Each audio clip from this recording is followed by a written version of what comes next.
hogaamintan iyo dhismahan qaranka u bisil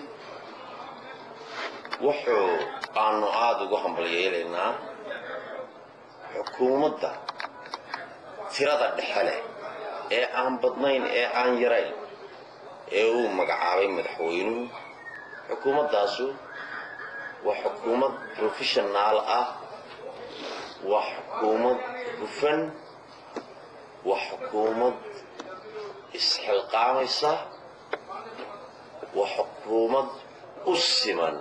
dhammaan bulshada jamhuuriyadda Soomaaliland oo ah transparency. madaxweynahan waa hogaamiye soo gaadiiday oo daacad ah. waxaan leeyahay bulshada reer Soomaaliland ha fahanto in barnaamijka xukuumaddanu leedahay. xukuumaddanu waxay doonaysaa inay dalka ka suuriso, waxay doonaysaa oo aynu ku soo doorannay inay dalka ka suuriso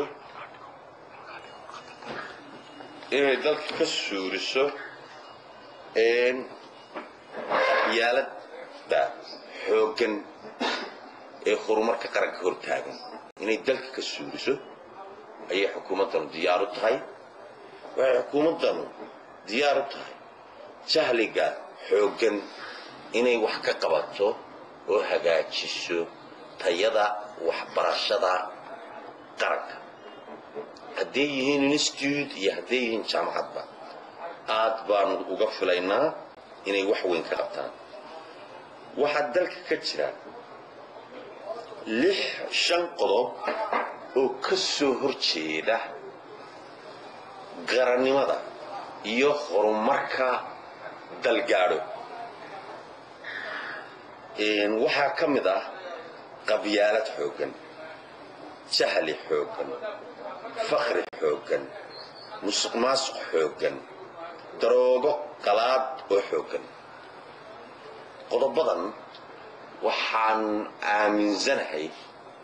xukuumaddeennu waa qodobada ay doonayso inay ka suuriso dalka. hogaamiyihii runtii ugu daacadsanaa ee ugu kartida badnaa hogaamiyayaashii soo maray Soomaaliland ayaanu dooranay, mudane muuse biixi cabdi. waxaan leeyahay Somaliland mar kasta uu kaambeynka ku jiray wuxuu Somaliland u qiyaasnaa inuu Somaliland say u kala horumartay uu isu soo gaarsiiyo. waxaa ka mid ah mar walba wuxuu lahaa waa in qabyaaladda la suuriyaa, waa in jahliga la suuriyaa, waa in faqriga la suuriyaa, waa in musuqmaasuqa la suuriyaa,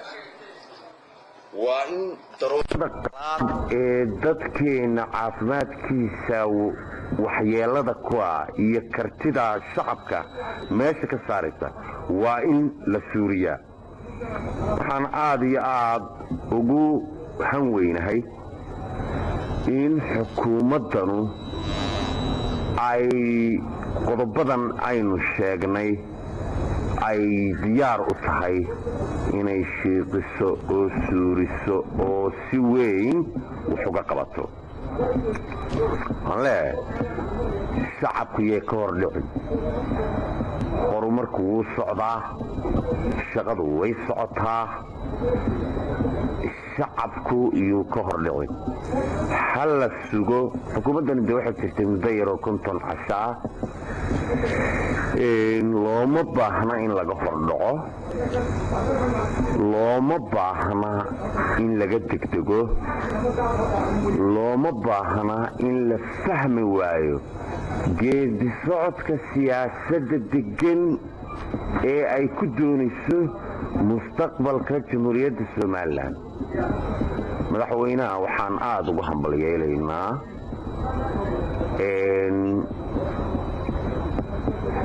ururinta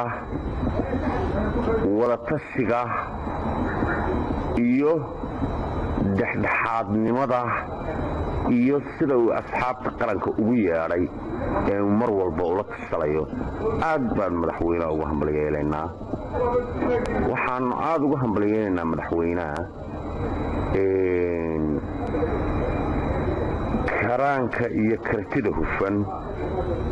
ee xilkasnimada ku jirto ee uu doonayo inuu qarankiisa ku hogaamiyo isagoo aan kala jeclaysanayn goboladiisa, deegaamadiisa iyo shacabka Soomaaliland, isagoo aan kala xigtaysanayn oo kala sokaysanayn.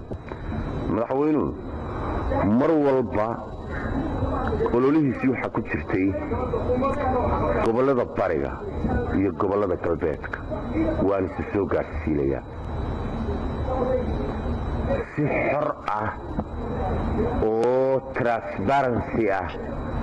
ayaan isu soo gaarsiinayaa gobollada dalka. waxaa loo baahan yahay khaasatan shacabka gobollada bari in qabyaaladda dhulka la iska dhigo, in colaadda sokeeya dhulka la iska dhigo, in la fahmo dariiqa horumarka. waxaanu ka filaynaa xukuumadda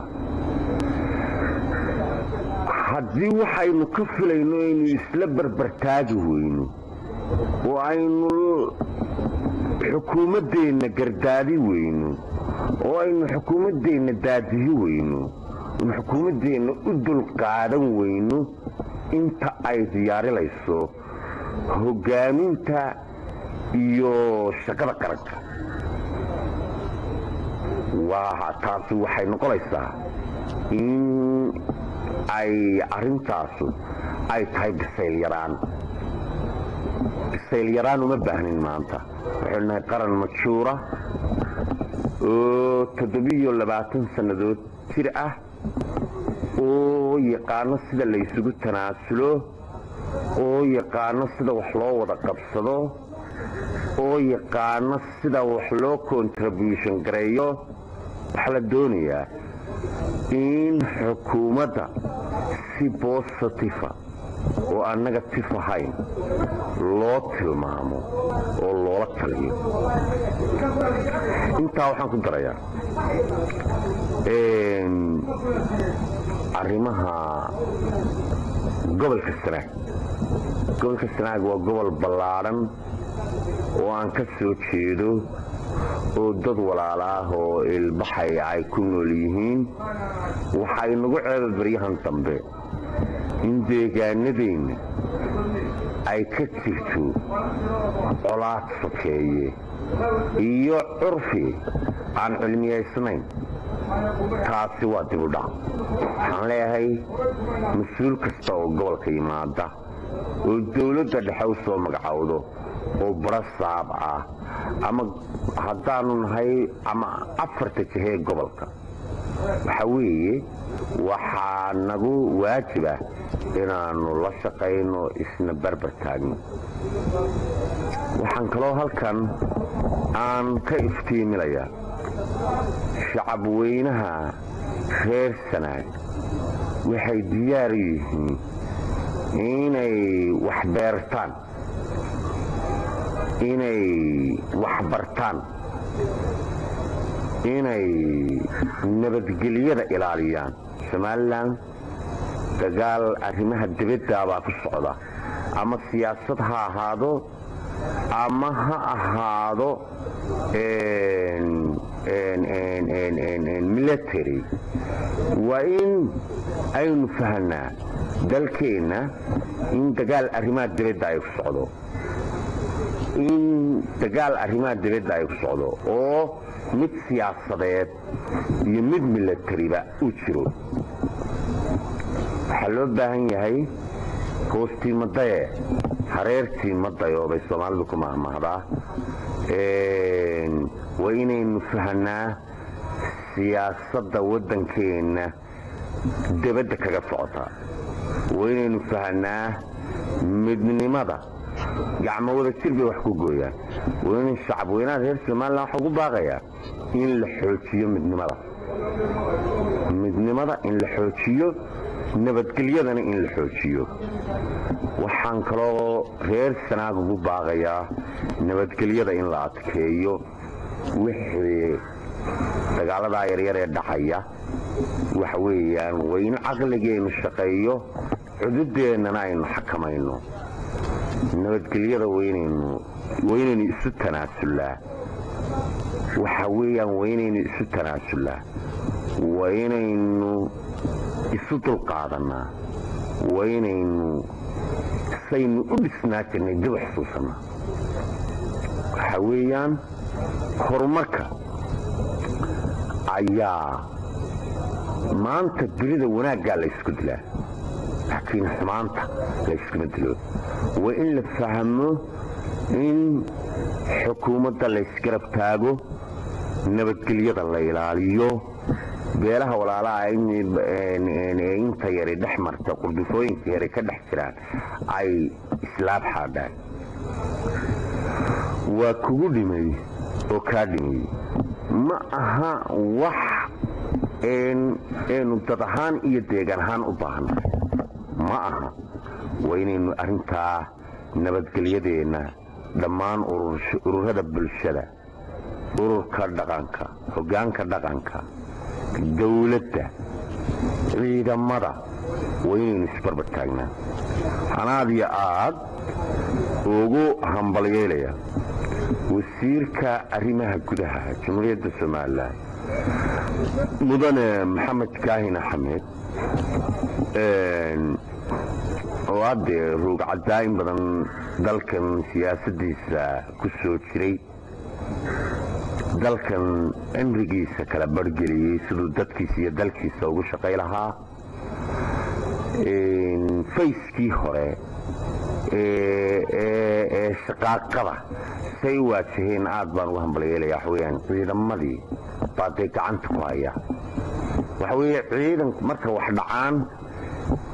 dee waxa weeye tallaabada saxda ahi waa in gacmaa la xakameeyaa si fiican ayaa arrintaa loogu guulaystay gacmihiina waa la xakameeyey ta kale dagaalka dhacdadaa yari maaha dhacdo siyaasiya waa dhacdo dhaqan ah oo si dhaqana u timi oo shaydaan maamulay weeye yaan meel shishe laga eegeeyey waa arrin yaroo kooban oo u baahanayd in la kala jahayo dawladda waxaan leenahay waan dawladdayada leenahay arrintaa si fiican ha loo istidhagareeyo si fiican ha loogu fiirsado boolisiga laga qaadalaya waxa weeyaan in la jahayo shacabka in la jahayo laga jahayo qoriga iyo colaadda lagu jahayo horumarka weeye aad iyo aad waxaan halkan ka hambalyeelayaa barasaabka cusub anigoo hambalyeelaya barasaabada dalka oo dhan khaasatan aad waxaan u hambalyeelaya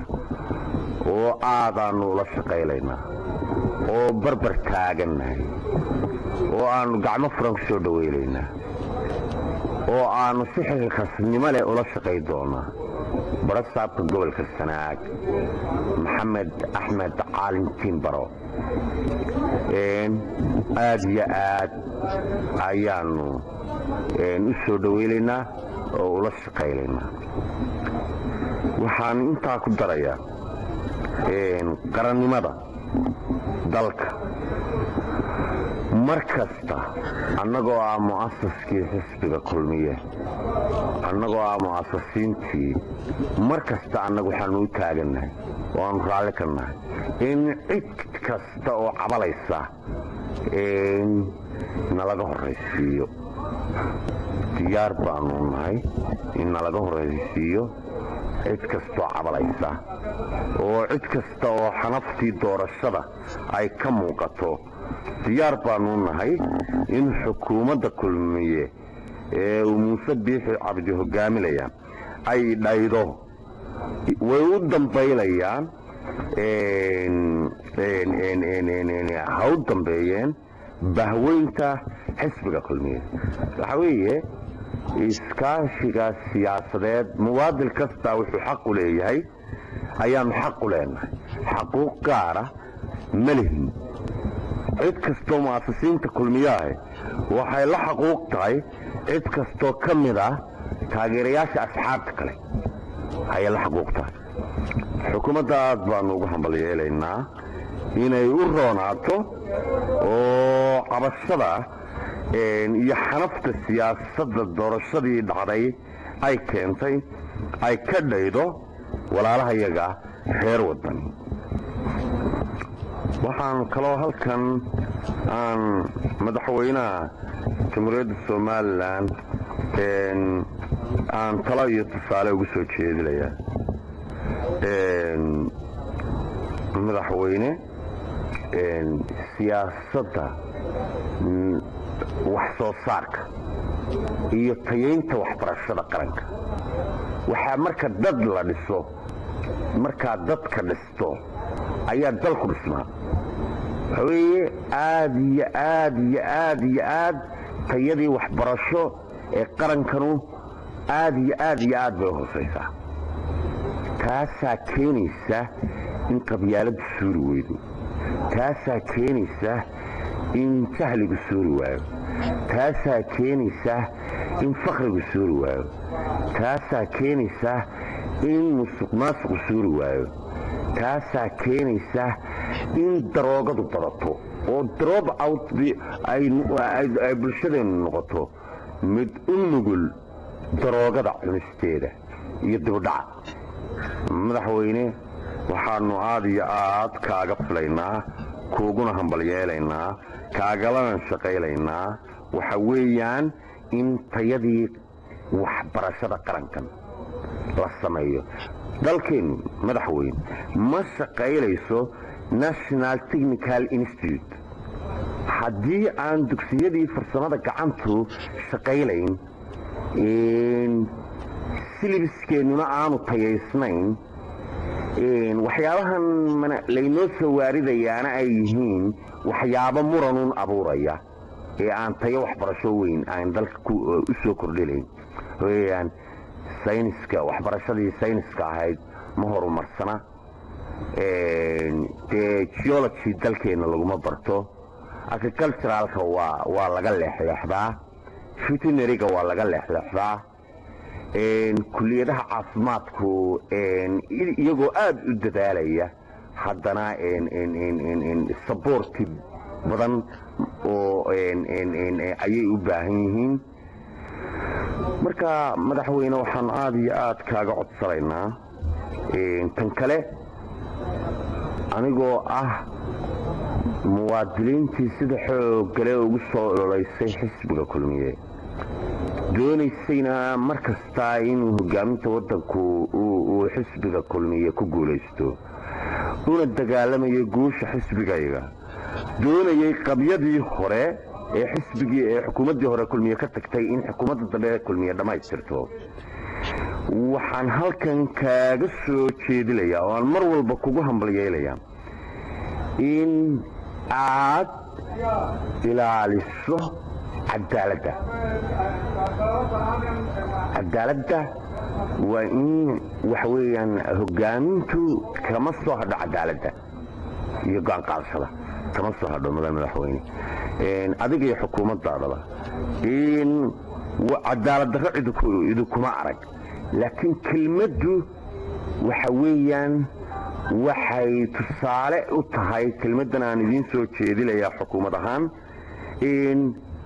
dal wuxuu ka dhisnaa cadaaladda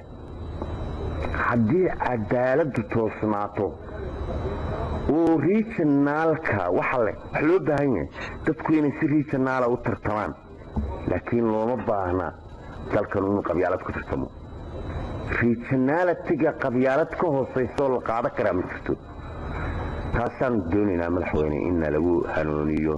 oo nalagu hagaajiyo oo nalagu hago halkan waxaan kaloo aan fariin yar uga dirayaa madaxda dhaqanka. wallahi madaxda dhaqanka siyaasadda ka waantooda anu madaxda dhaqankan ka soo jeedaa jiif caaqil baa dhalay allah u naxariistee. siyaasadda wax soo saarka ahi waxa weeye waa dhaqanka tixgelinaya si ciddii ugu jirta hogaaminta qaranka. waxa weeye waa inaan codka dhaqanku inaanu bulshada kala fogayn laakiin isu soo dhoweeya. dhaqanku waxay ahaayeen dhakhaatiirtii waddanka dhisatay. waa dhaqanka waxa dhaqankeennu u dhisnaa inaynu